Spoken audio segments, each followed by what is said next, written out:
கிறிஸ்துவுக்குள் பிரியமான அன்பு சகோதர சகோதரிகளே,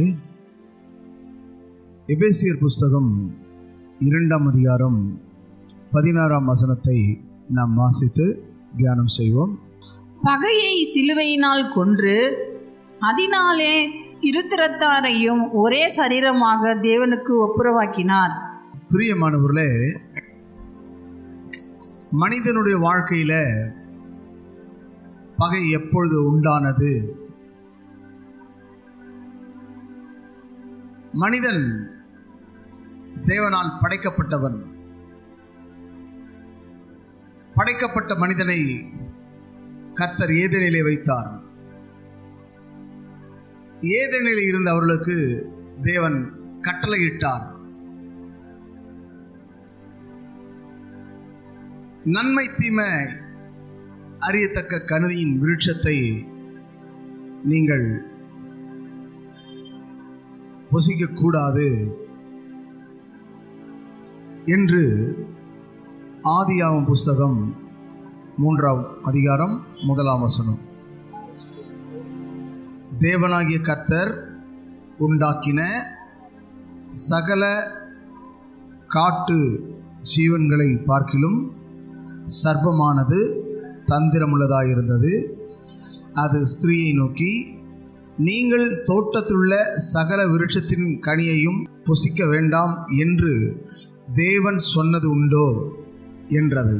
ஸ்திரீ சர்ப்பத்தை பார்த்து, நாங்கள் தோட்டத்திலுள்ள விருட்சங்களின் கனிகளை புசிக்கலாம், ஆனாலும் தோட்டத்தின் நடுவில் இருக்கிற விருட்சத்தின் கனியை குறித்து தேவன் நீங்கள் சாகாதபடிக்கு அதை புசிக்க வேண்டாம் என்று சொன்னார் என்றாள். இந்த வார்த்தையை கர்த்தர் ஆதாமுக்கு சொன்னார். ஆதாம் ஏவாளுக்கு சொன்னான்.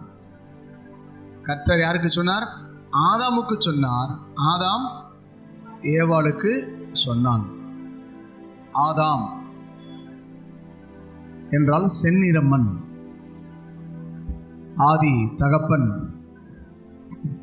ஏவாள் எல்லோருக்கும் தாயானவள் என்று அவளை குறித்து சொல்லப்பட்டிருக்கிறது. அன்பானவர்களே, பகை எங்கே உண்டாகிறது என்றால் ஏதேனிலே. கர்த்தர் எதை சொன்னாரோ, எதை செய்ய வேண்டாம் என்று சொன்னாரோ அதை ஏவாள் செய்தாள். ஏவாளின் வார்த்தைக்கு இணங்கி ஆதாமும் எந்த கேள்வியும் எழுப்பாமல் அவனும் சாப்பிட்டான். அவள் கொடுத்ததை அவன் சாப்பிட்டான்.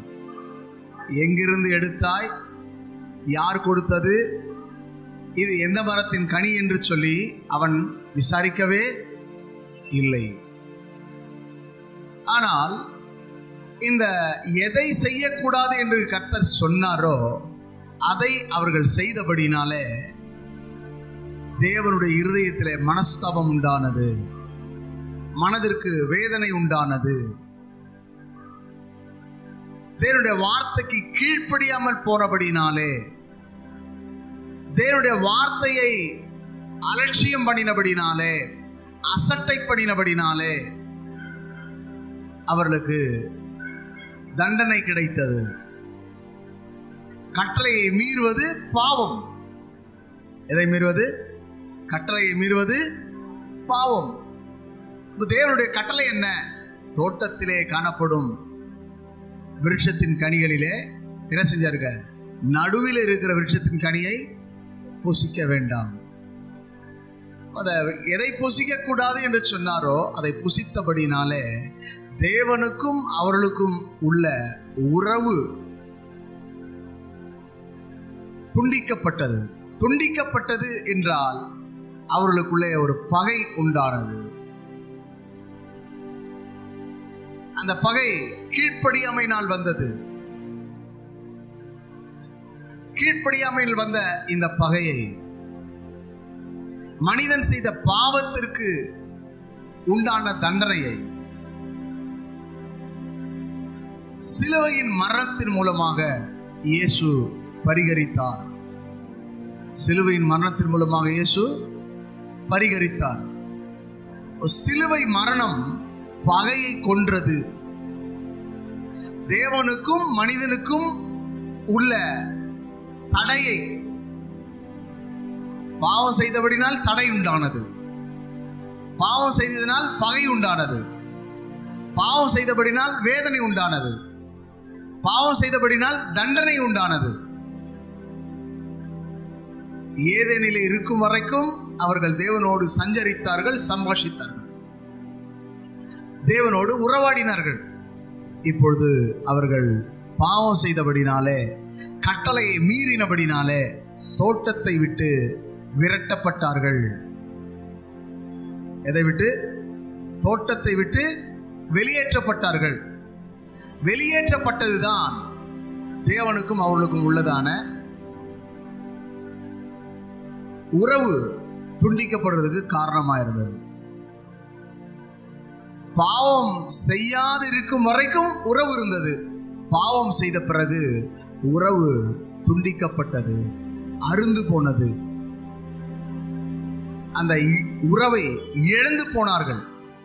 உறவை இழந்து போனார்கள். ஒவ்வொரு மனிதனும் ஆண்டவருடைய கட்டளையை மீறும் போது அவன் பாவம் செய்கிறான். பாவம் செய்கிற மனிதனோடு உள்ள உறவு துண்டிக்கப்படுகிறது, அறுக்கப்படுகிறது. பாவம் செய்கிற ஆத்மா சாகும் என்று வேதம் சொல்கிறது. மனிதன் மரணத்துக்கு ஏதுவான பாவம் என்ன? கட்டளை மீறுவதுதான். பாவம் செய்தபடியினால் அந்த பாவத்தை அவர் சிலுவையிலே சுமந்தார். அந்த பாவத்தை அவர் சிலுவையிலே ஏற்றுக்கொண்டு மனிதனுக்கும் கடவுளுக்கும் உள்ள அந்த துண்டிப்பை, அந்த உறவை மீண்டுமாய் புதுப்பித்தார். இதுதான் அங்கே வேதம் சொல்கிறது. மனிதனுக்கும் கடவுளுக்கும் உள்ள உறவு இணைக்கப்படுவதற்கு பாலமாய் அமைந்ததுதான் சிலுவை. மனிதனுக்கும் கடவுளுக்கும் பாலமாய் இருந்ததுதான் சிலுவை.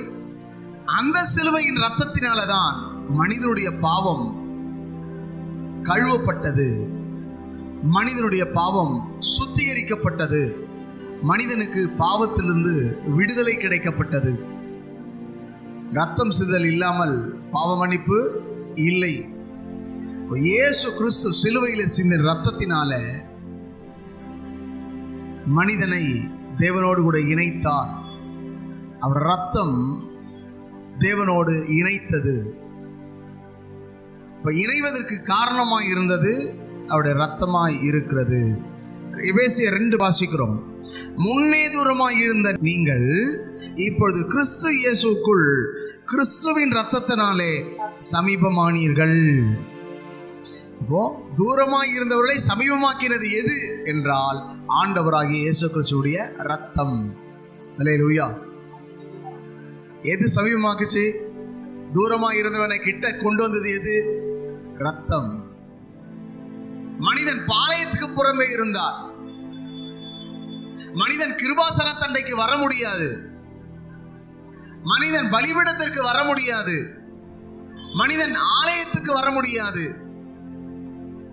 அப்படிப்பட்ட மனிதனை இயேசு கிறிஸ்துவின் இரத்தத்தினாலே ஆலயத்துக்குள் வரும்படியாய், கிருபாசன தண்டையிலே வரும்படியாய் தேவன் கிருபை பாராட்டினார். அல்லேலூயா. தேவன் கிருபை பாராட்டினார். இயேசு கிறிஸ்துவின் மூலமாக தேவன் கிருபை பாராட்டினார். அப்போ அந்த கிருபை நமக்கு ஒரு ரட்சிப்பை தந்தது. கிருபை என்ன தந்தது? ரட்சிப்பை தந்தது. எபேசியர் 2:8 சொல்லப்பட்டிருக்குது. கிருபையினாலே விசுவாசத்தை கொண்டு ரட்சிக்கப்பட்டீர்கள், இது உங்களால் உண்டானது அல்ல, இது தேவனுடைய ஈவு. ரட்சிப்பு கிடைத்தது எது? கிருபையினாலே. மன்னிப்பு எப்படி கிடைத்தது? இரக்கத்தினாலே. மன்னிப்பு எப்படி கிடைத்தது? இரக்கத்தினாலே. அப்போ தேவ அன்பு இயேசுவின் மூலமாய் நமக்கு கிடைத்தது. அப்போ அந்த இயேசுவின் அன்புதான் நமக்காக ஜீவனை தந்தது. நமக்காய் ஜீவனை தந்த அந்த இயேசு கிறிஸ்துவின் ரத்தம் தான் நம்மை பிதாவிடத்திலே இணைத்தது, பிதாவிடம் கொண்டு வந்து சேர்த்தது, இறைவனிடம் கொண்டு வந்து சேர்த்தது, கடவுளிடம் தொடர்பு கொள்ளும்படியாய் வைத்தது.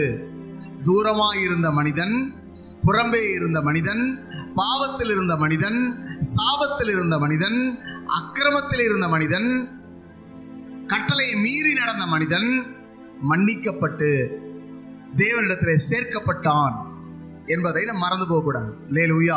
இன்றைக்கு நாம் இஸ்ரவேலர் என்று சொல்லிக் கொள்கிறோம். நம்ம ஆவிக்குரிய இஸ்ரவேலர் என்று சொல்லுகிறோம். மாம்சத்தின்படி நாம் இஸ்ரவேலர்கள் அல்ல.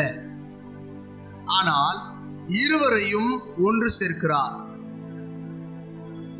எல்லா மக்களையும் ஒன்று சேர்க்கிறார். சிதறடிக்கப்பட்ட மக்களை ஒன்று சேர்க்கிறார். பாவியாக ஜீவித்த மனிதனை மன்னித்து பரிசுத்தத்தோடு கூட இணைக்கிறார். இயேசு கிறிஸ்துவின் ரத்தம் தான் நம்மை இணைத்தது. ஒரு மனிதனுடைய உடல்ல ரத்தம் குறைந்து விட்டால் ரத்தத்தை ஏற்றுகிறார்கள். ரத்தம் ஒரு மனிதனுக்கு தேவைப்படுகிறது என்றால் ரத்தத்தை கொண்டு வந்து அந்த ரத்தத்தை உடல்ல இணைக்கிறார்கள். ஒரு மனிதனுடைய ரத்தத்தினாலே ஒருவன் காப்பாற்றப்படுகிறான் என்று சொன்னால், உங்களையும் என்னையும் படைத்த தேவன் தம்முடைய குமாரனாகிய இயேசு கிறிஸ்துவின் ரத்தத்தினாலே நம்மை எல்லாம் உயிர்ப்பிக்கிறார், நம்மை எல்லாம் ரட்சிக்கிறார், நம்மை எல்லாம் விடுவிக்கிறார், நம்மை எல்லாம் மீட்டுக் கொள்கிறார். இப்போ மனிதனுடைய ரத்தத்தை பார்க்கிறோம், இயேசு கிறிஸ்துவின் ரத்தம் வல்லமை உள்ளதா இருக்கிறது. இயேசு கிறிஸ்துவின் ரத்தம் பரிசுத்தம் உள்ளதா இருக்கிறது. இயேசு கிறிஸ்துவின் ரத்தம் நம்மை தேவனிடத்தில் இணைக்கக்கூடியதா இருக்கிறது என்பதை மறந்து போகக்கூடாது. மனிதன் பாவம் செய்தபடினாலே தேவனுக்கு பகையனாக்கப்பட்டான். கட்டளை மீறினபடினாலே மனிதன் பகையனாக்கப்பட்டான். மனிதனுக்கும் கடவுளுக்கும் உறவு துண்டிக்கப்பட்டிருந்தது. அந்த பகைமையா இருந்த மனிதனை அந்த பகையெல்லாம் மன்னித்து அந்த பகையில இருந்த மனிதனை கொண்டு வந்து தேவனிடத்திலே இயேசு சேர்க்கிறார். அல்லேலூயா. இயேசு பிரிக்கிறவர் அல்ல, சேர்க்கிறவர். இயேசு இணைக்கிறவர், உறவை இணைக்கிறவர், நட்பை உண்டு பண்ணுகிறவர், பிரிந்திருக்கிறவர்களை ஒன்று சேர்க்கிறவர். மனிதன் பாவம் செய்தபடினால தேவனை விட்டு பிரிந்திருந்தான், தூரமாயிருந்தான். தூரமாயிருந்த மனிதனை, பிரிந்திருந்த மனிதனை ஒன்று சேர்த்தார். எதன் மூலமாக? சிலுவையில் சிந்தின இரத்தத்தினாலே. எதனால? சிலுவையில் சிந்தின இரத்தத்தினாலே தான் ஒன்று சேர்ந்தோம், தேவனிடத்தில் இணைக்கப்பட்டோம், தேவனோடு தொடர்புள்ளவர்களாய் மாறினோம். இன்றைக்கு ஆலயத்தில் உட்கார்ந்து கொண்டிருக்கிறோம்.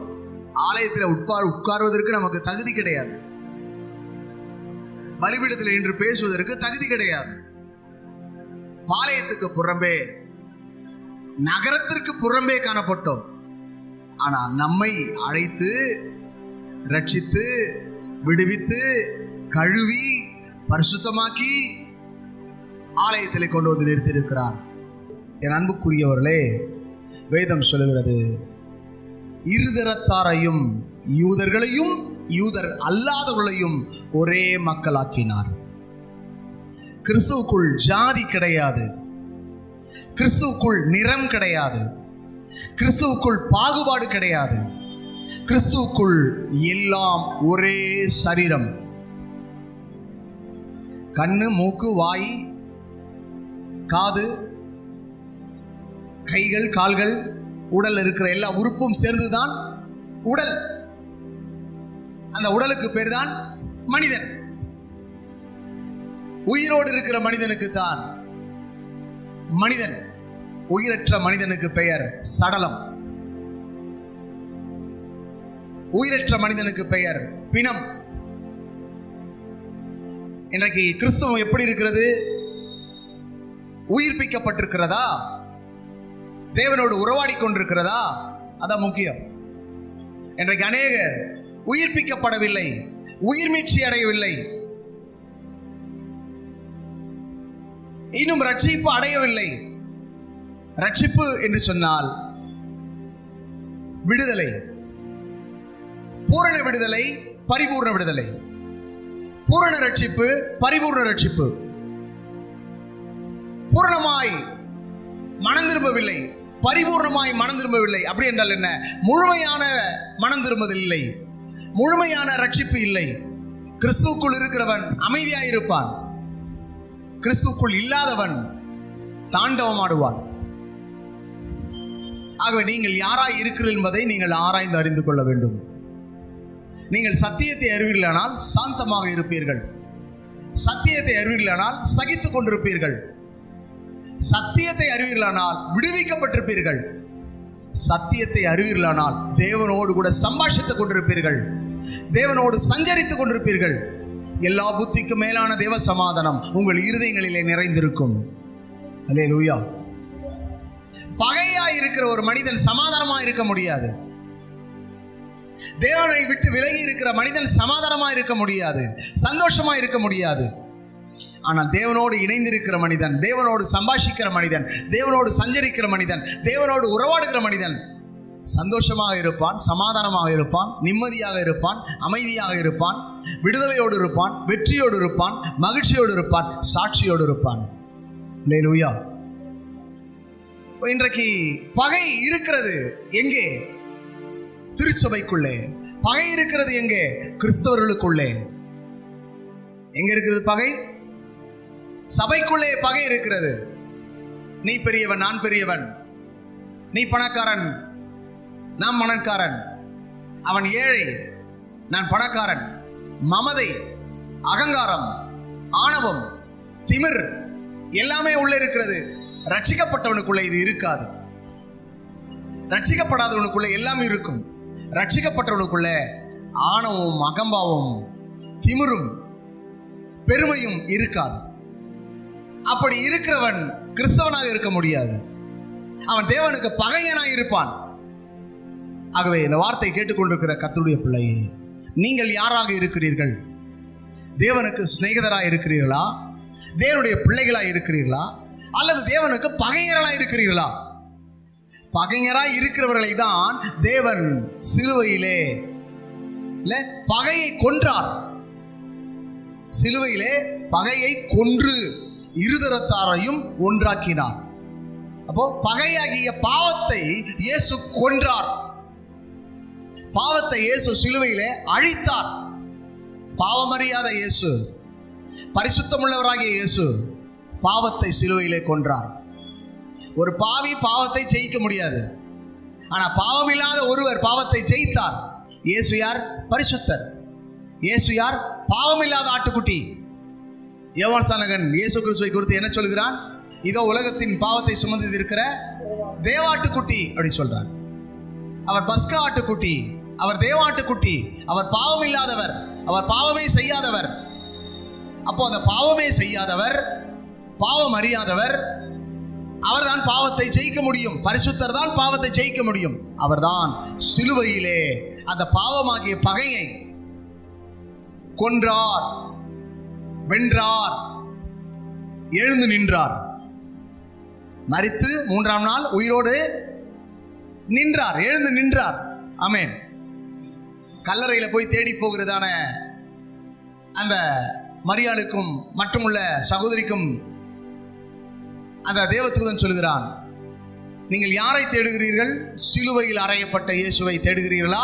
அவர் இங்கே இல்லை, அவர் உயிர்த்தெழுந்தார், அவர் உயிர்த்தெழுந்தார். என் அன்புக்குரியவர்களை சிந்தியுங்கள். அப்ப இயேசு சொன்னபடியே மரணத்தை ஜெயித்தார், மரணத்தை விழுங்கினார், பாதாளத்தை ஜெயித்தார், பாவத்தை ஜெயித்தார். ஆகவே அவர் பகையை சிலுவையிலே கொன்றார். அல்லேலூயா. அவங்க எல்லாம் என்ன நினைச்சாங்க? இயேசுவை நாங்க கொன்னுட்டோம் நினைச்சாங்க. ஆமென் சொல்லுங்க. என்ன, யாரை கொன்னுட்டாங்களா? இயேசுவை நாங்க கொன்னுட்டோம் அப்படின்னு நினைச்சாங்க. ஆனா இயேசு பாவத்தை கொன்றார் என்ற விஷயம் அவங்களுக்கு தெரியல. இயேசு சாத்தானுடைய தலையை நசுக்கினார் என்று அவர்களுக்கு தெரியாது. ஆனால் ஆவிக்குரியவனுக்கு மாத்திரம்தான் இந்த விஷயம் தெரியும். இயேசு பாவத்தை சிலுவையிலே கொன்றார், சாத்தானுடைய தலையை சிலுவையிலே நசுக்கினார் என்று சொல்லி ஆவிக்குரியவனுக்கு மாத்திரம்தான் தெரியும். இந்த ஆவிக்குரிய வாழ மனுஷனுக்கு எப்படி தெரியும் என்றால், ஆதியாகமம் 3:15 போட்டிருக்கு. என்ன போட்டிருக்குன்னா, உனக்கும் ஸ்திரீக்கும் உன் வித்துக்கும் அவள் வித்துக்கும் பகையை உண்டாக்குவேன், அவர் உன் தலையை நசுக்குவார். ஆமென். அவர் உன் தலையை போட்டிருக்க இல்லையா? இருக்கு. ஆகவே வேத வசனம் இருக்கு, தலையை நசுக்குவார் என்று ஆதியாகமம் 3:15 சொன்னபடியே இயேசு தன்னுடைய மரணத்தின் போது சாத்தானின் தலையை நசுக்கினார், பாவத்தை சிலுவையிலே கொன்றார், அவர் சாபத்தை சுமந்தார், அவர் நோய்களை சுமந்தார், அவர் உனக்காக எல்லாவற்றையும் ஏற்றுக்கொண்டார், எல்லாவற்றையும் சிலுவையிலே சகித்தார் என்று சொல்லி வாசிக்கிறோம். என் அன்புக்குரியவர்களே, வேதம் சொல்லுகிறபடி இந்த எபேசியர் புஸ்தகத்திலே அநேக காரியங்களை குறித்து ஒரு வெளிப்பாடு அங்கே அப்போஸ்தலனாகிய பவுலுக்கு வெளிப்படுத்தப்பட்டிருக்கிறது. சிலுவையை, பகையை சிலுவையில் கொன்று அதனாலே இருதரத்தாரையும் ஒரே சரீரமாக அல்லாமலும் அவர் வந்து தூரமாயிருந்த உங்களுக்கும் சமீபமாயிருந்த அவர்களுக்கும் சமாதானத்தை சுவிசேஷமாக அறிவித்தார். இயேசு கிறிஸ்துவின் ரத்தத்தினால சமாதானம் உண்டானது, இயேசு கிறிஸ்துவின் ரத்தத்தினால பாவ மன்னிப்பு உண்டானது, இயேசு கிறிஸ்துவின் ரத்தத்தினால நமக்கு வெற்றியுள்ள ஒரு வாழ்க்கை கிடைத்தது, இயேசு கிறிஸ்துவின் ரத்தத்தினால ரட்சிப்பு கிடைத்தது, இயேசு கிறிஸ்துவின் ரத்தத்தினால தேவனிடத்திலே சேரும் பாக்கியம் கிடைத்தது. அல்லேலூயா. இயேசு கிறிஸ்துவின் ரத்தத்தினால் மாத்திரம்தான் இவைகள்லாம் நமக்கு கிடைத்தது என்று சொல்லி நாம் பார்க்கிறோம். சிலுவையின் மூலம் ஒரே சரீரத்தில் இருவரையும் கடவுளோடு சமரசம் செய்து அந்த பகையை அதன் மூலம் கொன்றுவிடலாம். அவர் வந்து தூரத்தில் இருந்த உங்களுக்கு சமாதானம், அருகில் இருந்தவர்களுக்கு சமாதானம் என்று சொன்னார். அல்லேலூயா, அல்லேலூயா. இருவரையும், பகைஞராயிருந்த இருவரையும், தூரமாயிருந்த இருவரையும் ஒரே சரீரமாகிய சிலுவையிலே, ஒரே சரீரமாகிய அவருடைய உடல் மூலமாக, அவருடைய சரீரத்தின் மூலமாக நமக்கு ஒரு பாக்கியத்தை தந்தார். இணையும்படியான பாக்கியம், சேரும்படியான பாக்கியம், இல்லை அவரோடு கூட அவருடைய சமூகத்தில் வரும்படியான ஒரு பாக்கியம், ஆலயத்துக்குள்ளே நுழையும்படியான ஒரு பாக்கியத்தை கர்த்தராகிய தேவன் நமக்கு தந்திருக்கிறார். அல்லேலூயா, அல்லேலூயா. ஆகவே வசனம் என்ன சொல்கிறது என்பதை சற்று நாம் ஆராய்ந்து பார்க்க வேண்டும். இருதரத்தாரையும் என்ன செஞ்சாருங்க? ஒன்று சேர்த்தார். எதன் மூலமாக? சிலுவையின் மூலம் பகையை கொன்று இருதரத்தாரையும் என்ன செய்தாருங்க? ஒரே சரீரமாக தேவனுக்கு ஒப்புரவாகும்படி தூரமாக இருந்தோம், புறம்பே இருந்தோம், ஒப்புரவாக்கினான். அப்போ இயேசு கிறிஸ்துவினுடைய ஊழியம் என்ன தெரியுங்களா? சமாதானப்படுத்தும் ஊழியம், ஒப்புரவாக்குதலின் ஊழியம், இல்லை சமரசம் பண்ணும் ஊழியம். அல்லேலூயா. அப்போ இன்றைக்கு திருச்சபையில் பகைகள் காணப்படுகிறது, பார்ஷியாலிட்டி காணப்படுகிறது, பட்சபாதம் காணப்படுகிறது, முகஸ்துதி காணப்படுகிறது. இயேசு முகஸ்துதி பார்க்கிறவர் அல்ல. இயேசு எல்லோரையும் சேர்க்கிறவராய் இருந்தார். இயேசு எல்லோரையும் அணைக்கிறவராய் இருந்தார், ஆதரிக்கிறவராய் இருந்தார், அரவணைக்கிறவராய் இருந்தார், ஆறுதல் படுத்துகிறவராய் இருந்தார், சமாதானப்படுத்துகிறவராய் இருந்தார், தேற்றுகிறவராய் இருந்தார், திடப்படுத்துகிறவராய் இருந்தார், தைரியப்படுத்துகிறவராய் இருந்தார். இல்லை, பயப்படாதே, நான் உனக்கு துணை செய்கிறேன் என்று சொல்லுகிறவராய் இருந்தார். அல்லேலூயா. இன்றைக்கும் இயேசு கிறிஸ்து நமக்காக பிதாவிடத்தில் பரிந்து பேசிக் கொண்டிருக்கிறார். அல்லேலூயா, அல்லேலூயா. இல்லை, இன்றைக்கு நமக்கு ஒரு பரிசுத்த ஆவியானவர் கொடுக்கப்பட்டிருக்கிறார். அந்த பரிசுத்த ஆவியானவர் வழி நடத்தப்பட்டு கொண்டிருக்கிறோம். அந்த பரிசுத்த ஆவியானவரை யார் அனுப்பினது? ஆண்டவராகிய இயேசு கிறிஸ்து அனுப்பினார். இயேசுவை யார் அனுப்பினது? பிதாவாகிய தேவன் அனுப்பினார். நிறைய பேருக்கு சத்தியத்தில் குழப்பம்.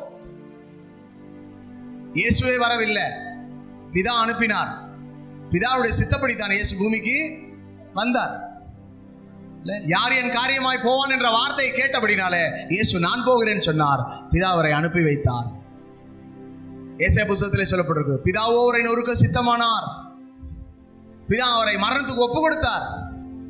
ஏனென்றால் பகையராகிய உங்களையும் என்னையும் அவரோடு இணைப்பதற்காக, சேர்ப்பதற்காக. இப்படிப்பட்ட ஒரு பாக்கியத்தை இயேசுவின் மூலமாய் தான் பெற முடியும். நாங்கள் எப்படி ஜெபிக்கிறோம்? இயேசுவின் மூலமாய் வேண்டிக் கொள்கிறோம். பிதாவே, யார் மூலமாய் போக முடியும்? இயேசுவின் மூலமாய். இயேசு என்ன சொன்னார்? என் பிதாவின் வீட்டில் அநேக வாசஸ்தலங்கள் உண்டு, நான் போய் அவைகளை உங்களுக்கு என்று ஆயத்தம் பண்ணுகிறேன். நான் வந்து மறுபடியும் உங்களை என்னிடத்துல சேர்த்துக் கொள்வேன். நானே வழியும் சத்தியம் ஜீவனுமா இருக்கிறேன். என்னாலே இல்லாமல் ஒருவனும் பிதாவிடத்துல என்ன செய்ய முடியாது, வர முடியாது அப்படின்றாரு. அப்போ அதற்கு காரணம் யாரு? இயேசுவின் மூலமாக தான். அப்போ அந்த இயேசு சிந்தின ரத்தத்தினால, இயேசு கிறிஸ்துடைய இரக்கத்தினால, இல்லை இயேசு கிறிஸ்துவின் மரணத்தின் மூலமாக நாம் எல்லாம் பிதாவிடத்துல சேரும்படியான ஸ்லாக்கியத்தை இயேசு நமக்கு தந்தார். அல்லேலூயா. ஆகவே விசுவாசத்தோடு நம்பிக்கையோடு இருப்போமானால் இனி நம்ம பகைஞராக இருக்கக்கூடாது, பரிசுத்தம் உள்ளவர்களாக இருக்கணும், தேவனோடு நட்புள்ளவர்களாக இருக்கணும், ஐக்கியமுள்ளவர்களாக இருக்கணும், தேவனோடு ஒப்புரவாகணும், தேவனோடு எப்பொழுதும் வாழணும், தேவனோடு எப்பொழுதும் சஞ்சரிக்கணும், தேவனோடு எப்போதும் சம்பாஷிக்கணும். தேவனுக்கு பகைஞனாய் நாம் இருக்கக்கூடாது. எப்பொழுதெல்லாம் பாவம் செய்கிறோமோ அப்பெல்லாம் தேவனுக்கு பகைஞனாய் மாறுகிறோம். ஆக ஒவ்வொரு நாளும் தேவனுக்கு பகைஞன அல்ல, தேவனுக்கு நண்பர்களாக மாற வேண்டும். ஆபிரகாம் தேவனுக்கு சிநேகிதன் எனப்பட்டான். என்ன எனப்பட்டான்? ஆபிரகாம் யாருங்க? தேவனுடைய சிநேகிதன் எனப்பட்டான், நண்பன் எனப்பட்டான். அப்போ இன்றைக்கு நீங்களும் நானும் என்ன பண்ணணும்? இயேசுக்கு நண்பர்களாய் காணப்படணும். அல்லேலூயா. தேவனுக்கு நாம் நண்பர்களாய் காணப்படணும். ஆபிரகாம் தேவனுடைய சிநேகிதன் எனப்பட்டான். அதே போல லாசரு இயேசுக்கு சிநேகிதன் எனப்பட்டான். ஆமென் சொல்லுங்க. லாசரு யார்? இயேசு கிறிஸ்துவுடைய சிநேகிதன் எனப்பட்டான். அப்போ சிநேகிதன் என்று சொல்லும்போது பகையாய் இருந்தால் சிநேகிதனாய் இருக்க முடியாது, தவறுகள் செய்யும் போது சிநேகிதனாய் இருக்க முடியாது, பாவம் செய்யும் போது சிநேகிதனாய் இருக்க முடியாது. அப்படி என்றால் லாசரு தேவனுக்கு சிநேகிதனாய் இருந்தான். லாசரு எந்த பாவம் அறியாதவனாய் இருந்தான், தேவனுடைய சித்தத்தை செய்கிறவனாக இருந்தான், தேவனுடைய விருப்பத்தை நிறைவேற்றுவனாக இருந்தான். இந்த வார்த்தை கேட்டுக்கொண்டிருக்கிற நீங்களும் நானும் தேவனுடைய சத்தம் கேட்டு தேவனுடைய சித்தத்தை செய்வோமானால் தேவனுடைய சிநேகிதர்களாக இருப்போம். தேவனுடைய சத்தம் கேட்டு தேவனுடைய சித்தம் செய்யவில்லை என்றால் தேவனுடைய பகைஞராய் மாறிவிடுவோம். ஆகவே இதுவரைக்கும் நீங்கள் ஒருவேளை பகைஞராக இருப்பீர்களானால் இன்றைக்கு ஆண்டவர்கிட்ட கேளுங்க. ஆண்டவரே, உம்மண்டையிலே சேரும்படியான ஒரு பாக்கியத்தை தந்தீரே, ரத்தத்தினாலே என்னை இணைத்தீரே, என்னை பிதாவிடத்தில் ஒப்புரவாக்கினீரே, என்னை உம்முடைய சிநேகிதனாய் மாற்றினீரே, என்னை உம்முடைய பிள்ளையாய் மாற்றினீரே, என்னை திருச்சபைகளை கொண்டு வந்தீரே, உமக்கு நன்றி என்று சொல்லுங்க. கர்த்தர் உங்களை ஆசீர்வதிப்பார். ஆகவே இந்த அருமையான நாளிலே இந்த செய்தியினோட சாராம்சம் என்ன? சிலுவையில் என்ன செஞ்சாருங்க? பகையை சிலுவையிலே கொன்று இருதரத்தாரையும் ஒன்றாக்கினார். இருதரத்தாரையும் ஒன்றே ஆக்கினார். பிரிந்து கிடந்த நம்மை, அறுந்து போய் கிடந்த உறவை, தொலைந்து போய் இருந்ததான நம்முடைய வாழ்க்கையை மீண்டுமா தேவனோடு இணைத்து இருக்கிறார். அதுதான் இந்த சிலுவையின் மரணம். இந்த சிலுவையிலே பகைஞராகிய நம்மை தேவனிடத்திலே சேர்த்தார், சமரசம் பண்ணி இருக்கிறார், ஒப்புரவாகி இருக்கிறார். ஆகவே ஒப்புரவாக்கப்பட்ட நீங்கள், தேவனோடு இணைக்கப்பட்ட நீங்கள் ஒவ்வொரு நாளும் கர்த்தருக்கு பரிசுத்தமாய் வாழ வேண்டும், கர்த்தருக்கு உண்மையாய் வாழ வேண்டும், கர்த்தருக்கு சாட்சியாய் வாழ வேண்டும், கரைத்திரை பிழையற்றவளாய் வாழ வேண்டும். அதைத்தான் தேவன் விரும்புகிறார்.